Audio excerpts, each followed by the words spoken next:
You've probably asked the question before. iPhone or Android? Apple Maps or Google Maps? Safari or Chrome? On the surface, Apple and Google represent the ultimate tech rivalry. But behind the scenes, executives have maintained a multi-billion-dollar partnership that benefits them both massively. I would describe Apple and Google as the classic example of frenemies.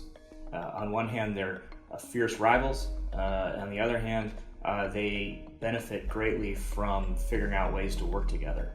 Google pays Apple an estimated $8 to $12 billion a year, or a third of Alphabet's annual profits, to make sure it's the default search engine on more than 1 billion Apple devices. That deal has helped Google dominate the search market. In recent years, it's accounted for 90 to 95% of search engine queries in the US.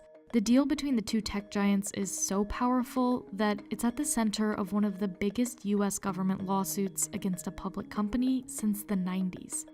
So, how did two of Silicon Valley's biggest rivals come to form one of tech's most valuable partnerships? To understand Apple and Google's frenemy relationship, you have to go back to the beginning. In the early days, they were quite close. At the time, the CEO of Google was on Apple's board. It was part of the Silicon Valley club, if you will.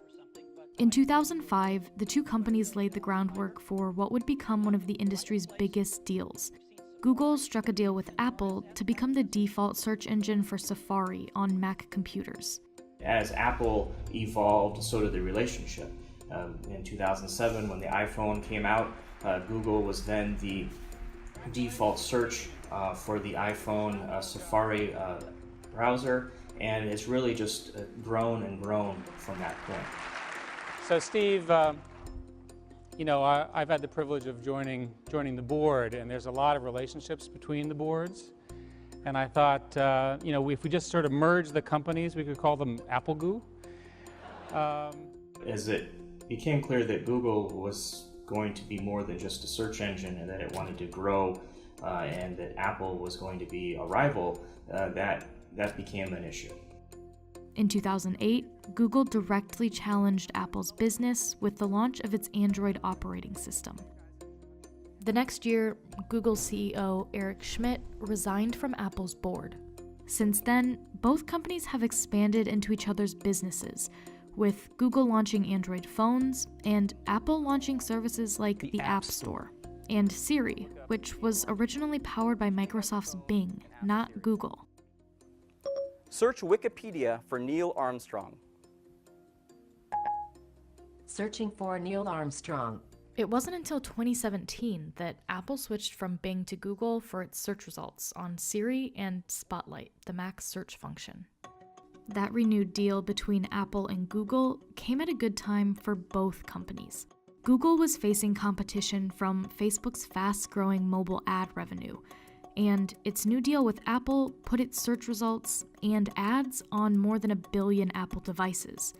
Now, up to half of Google's searches come from Apple devices. When you open up your iPhone and go to Safari and write something that you want to search for, boom, you're going to Google. And that's a lot of value. For Apple, the deal has benefited its business twofold. First, it got more consistent search results across Safari, Siri, and Spotlight. But perhaps more importantly, the money it gets from Google's ad revenue makes up 15 to 20% of Apple's annual profits. That's helped fund Apple's ambitions to grow its services unit, which has driven growth for the company over the past few years. Apple is like a store. It's selling its shelf space, the primo shelf space. And so when you go into a store and you see those candy bars right there at the register, that's the place to be if you're selling candy bars. And so for Google, they're in that default spot. Now, all of that money and search traffic could be at risk because of this lawsuit. In October, the US Department of Justice sued Google over antitrust concerns.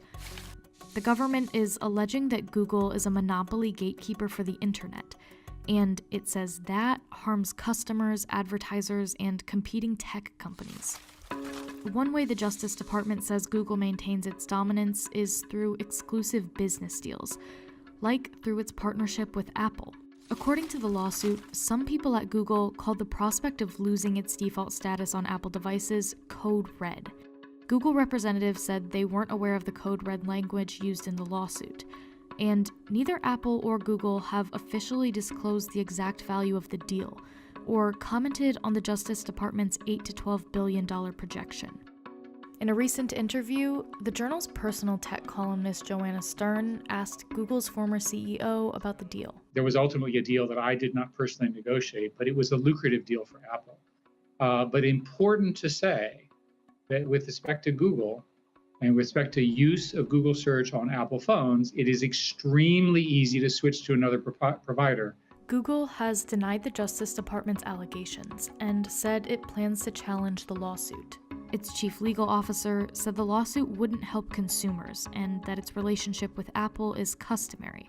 Apple hasn't officially commented on the lawsuit. So, what happens if the Justice Department is successful in its case? This could drag out for many years. This is an interesting situation. In some ways, if the DOJ is successful, one of the companies that might be harmed the most here is Apple, given the fact that they perhaps have 15 or 20% of their profit coming from this relationship. Of course, there are other search engines out there, like Bing, DuckDuckGo, Baidu, and Yandex, but none of them even come close to Google's dominance. Some financial analysts say that if anyone can give Google a run for its money, it's Apple. And the antitrust lawsuit might just be the push Apple needs to divorce itself from Google. We don't know exactly where Apple is going with its future plans here. Some have speculated that potentially this would be a good reason for Apple to develop its own search engine. Others have said potentially they might buy a search engine to beef up that capability. One of the things we know about Apple over the years is that it likes to own its core competencies so it can control those worlds. And so, that's always kind of hanging in the background.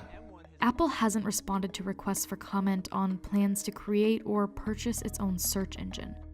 Still, a breakup of this multi-billion-dollar partnership between Apple and Google could deal a financial blow to two of the world's biggest companies. And however this relationship plays out in the future has the potential to shape the way billions of people use the internet.